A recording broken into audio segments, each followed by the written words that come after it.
When you think of tech and fruit, your mind probably goes to Apple. But it's actually their largest competitor, Samsung, that started out as a real fruit stand. And 85 years later, they've innovated their way to tech supremacy. Today's guest has used this as a prime example of the connection between innovation and longevity, and why product people need to use their unfair advantage to remain relevant to the customers of tomorrow. Welcome to the Product Manager Podcast. We are a community of product people seeking to share our secret sauce for success so that you can build better products. I'm your host, Hannah Clark. In today's episode, Drew tells us about the ups and downs of being your own product's biggest fan, as well as how to avoid the fate of Myspace and Xanga by following your brand's unique selling proposition into the future. I'm really excited to have you here, Drew. Thank you so much for joining us. No problem, Hannah. Great to be here. So would you mind just giving us a little intro on yourself and some backstory on how you arrived at SoulCycle? Sure thing. Yeah, I've been in product management for approximately 18 years. I actually started my first product role back in 1999.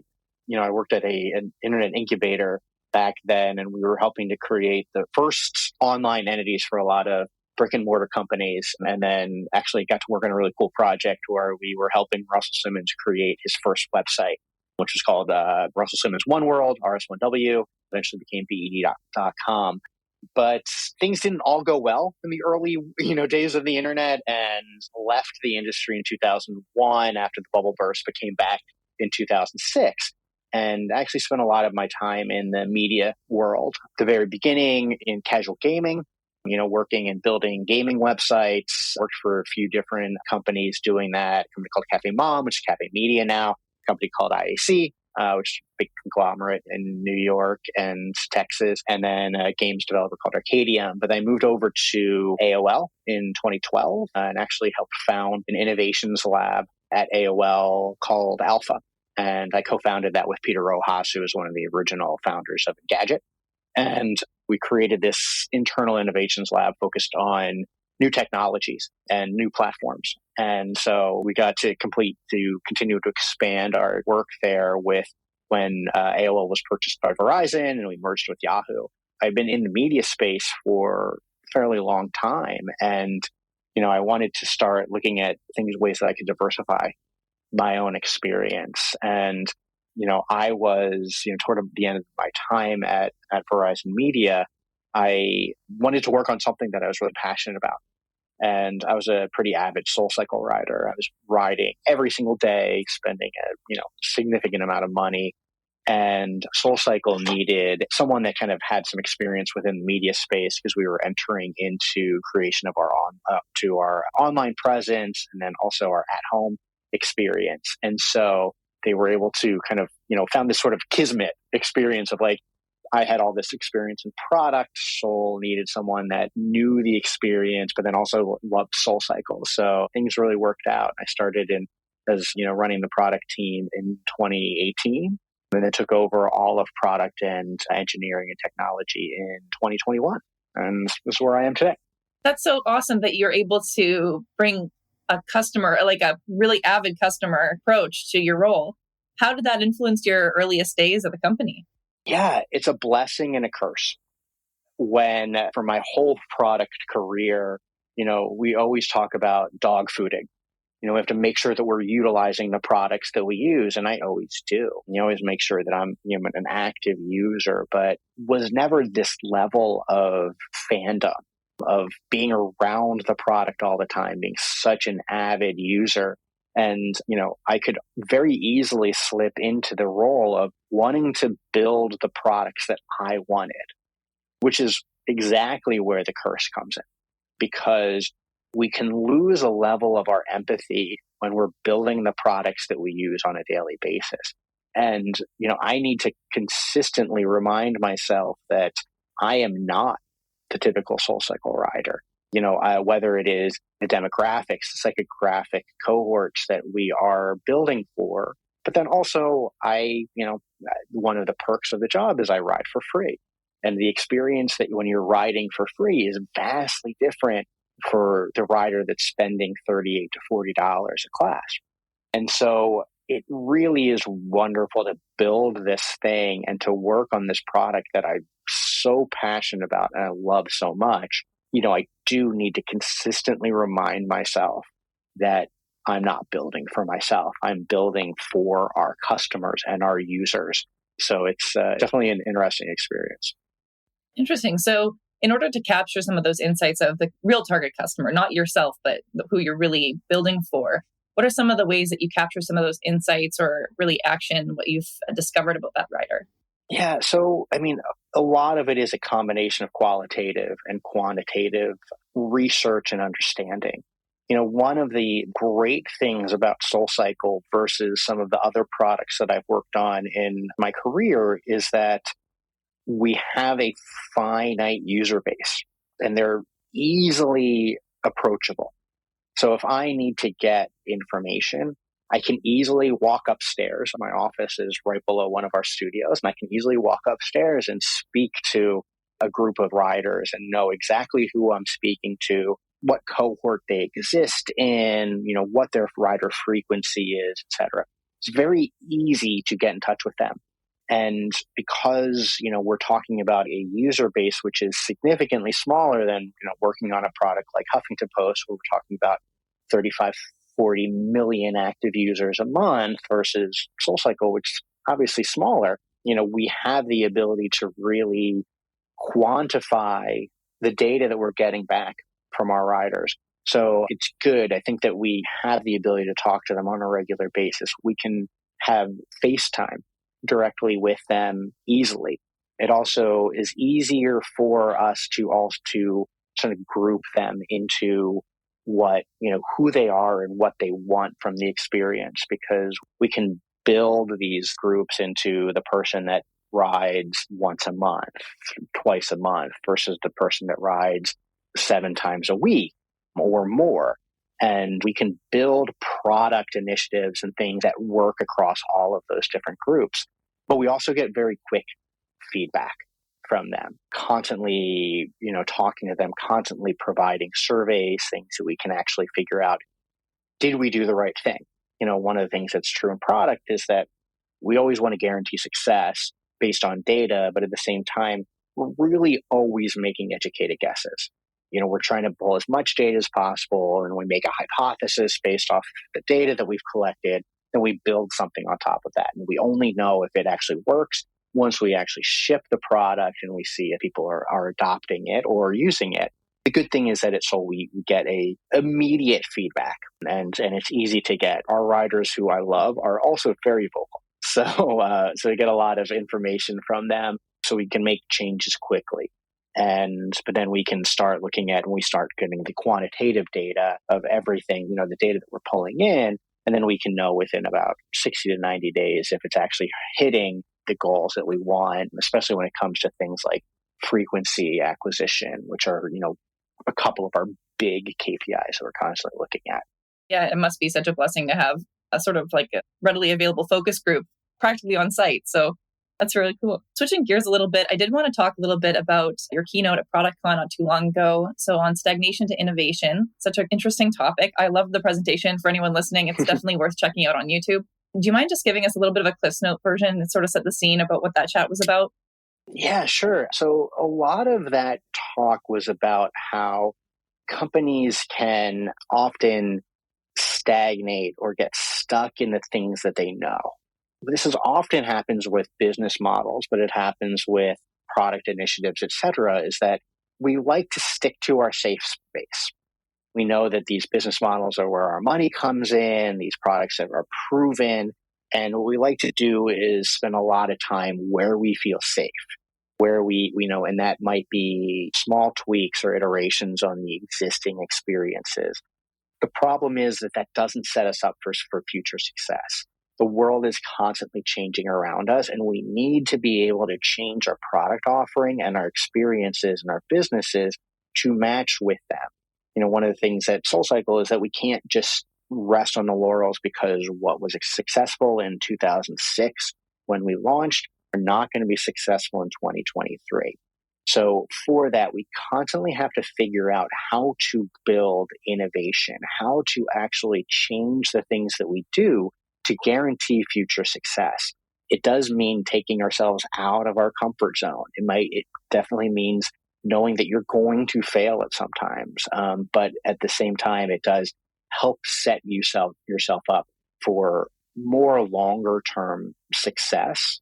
The key there was really how to navigate that, because especially with people that are at bigger companies, from my experience at Verizon Media, with this huge company, and often people are really looking at the bottom line. Where's revenue coming in? And innovation is often a longer term initiative where you might not see innovation or scale on day one. In fact, you're almost guaranteed not to. So you have to then figure out how you can build innovation for the long haul.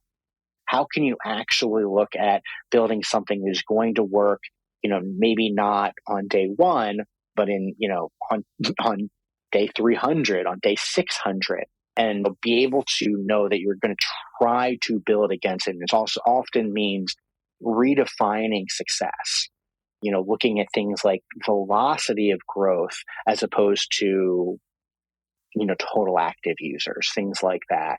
So I think that there was, hopefully the learnings of being able to build an innovations lab and to find innovation at companies that have been sort of tried and true, things that other product people can utilize in their, daily life, but then also to help find innovation within their organizations.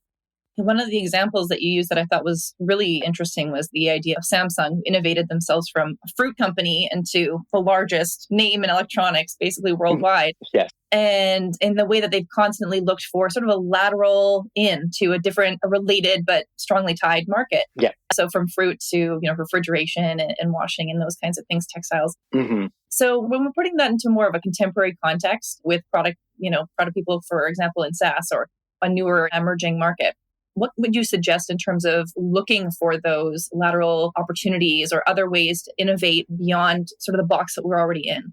Right. Yeah. I sometimes go toward what's maybe a fairly tried and true example in looking at the lean canvas model.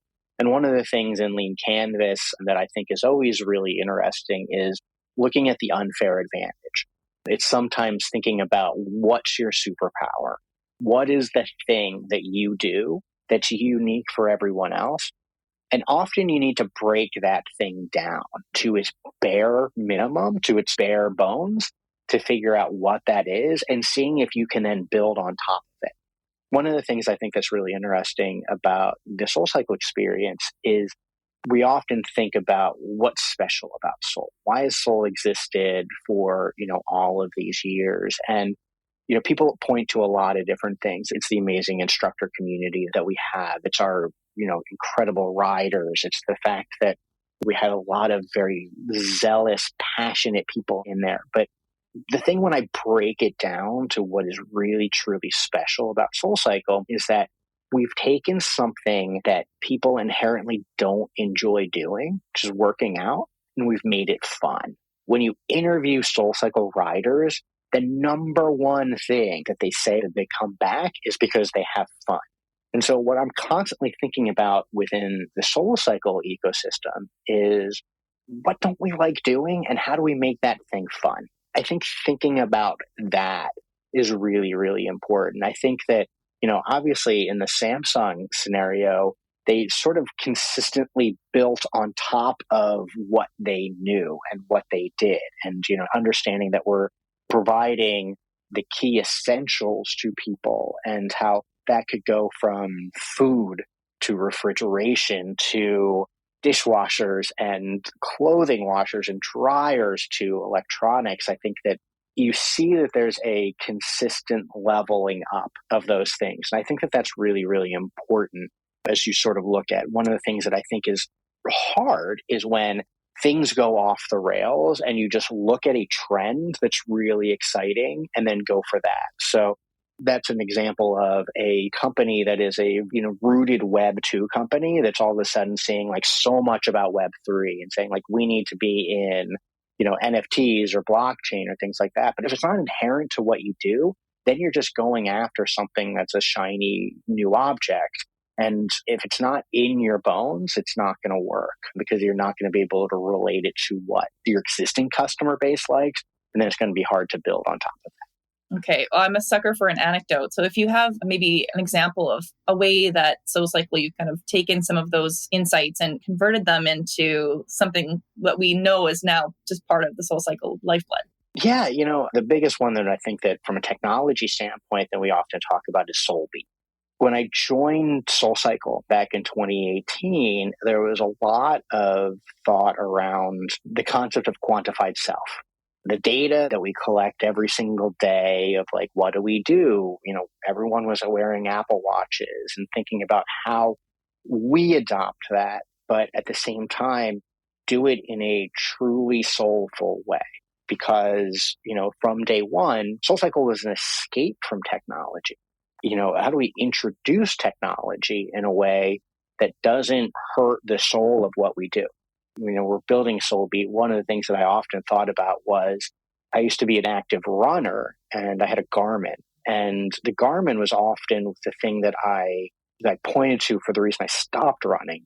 Because I would look at it every single day. And if I wasn't beating my personal best, I felt like I was failing. And so it was almost too much for me to deal with. We had to understand how to do this in the best way. One of the things that happened was we were testing out this platform and, at the time we had like a score that users would get, a soul stat. And so everybody would get it. And one day, we all took a class and we all ran to go look at our soul score to see how we did. And one of our director of engineering, she went to go see hers and she was really, really excited about it. And she got it and she just looked deflated. Like it was like so sad because, it was essentially the equivalent of like feeling like you aced a test and you got a C or a D. And I remember thinking nobody should ever feel that way at the end of a SoulCycle class. It's antithetical to who we are and what we do. The good thing is that many of us felt the same way. We're like, we're going down the wrong path. And so we sort of went back to the drawing board. And one of the things that we, really dug into was this concept of what does SoulCycle do and how do you build specifically around that? And how do we also build something that feels like a celebration of the experience that you just had as opposed to any sort of defeat? And that's how SoulBeat came about, was that we focused in on the music. The idea is that you're riding as a pack and that you're riding to the beat of the music. And so we actually figured out to building this percentage on top of that. So at the end, we tell you how on beat you were with the rest of the class and with the music.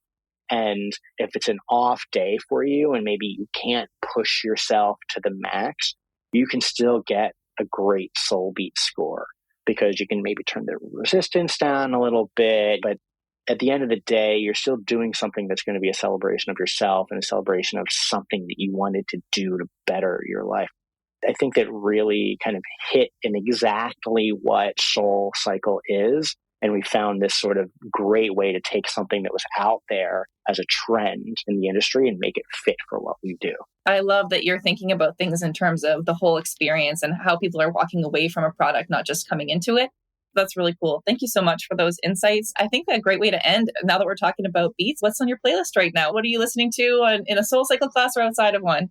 Right now, I'm a big K-pop fan. Okay. I wasn't expecting that. Yeah, I know. I've listened to a lot of K-pop, but I'm also a big Broadway fan. So I listen to a lot of Broadway shows. And you can't come in out of a SoulCycle class without listening to a lot of Taylor. So, that's there too. Yeah, that's pretty much it. Cool. You got your Era tickets yet or? No. Unfortunately, if they could have given us some for free, we do a lot to promote her in the studio. So that's awesome. Well, maybe someday we'll see a Hamilton-themed SoulCycle class or something like that. Yeah, maybe someday. I've taken one. They're great. Oh, really? Oh, that sounds like lots of fun. Yep. Yeah, look for it on your soul-cycle.com. Awesome. Well, we'll be there. And thank you so much for joining us today. It was really fun talking to you. Love to have you back another time. Fantastic, Hannah. Thank you so much. Thanks for listening in. For more great insights, how-to guides, and tool reviews, subscribe to our newsletter at theproductmanager.com/subscribe. You can hear more conversations like this by subscribing to The Product Manager wherever you get your podcasts.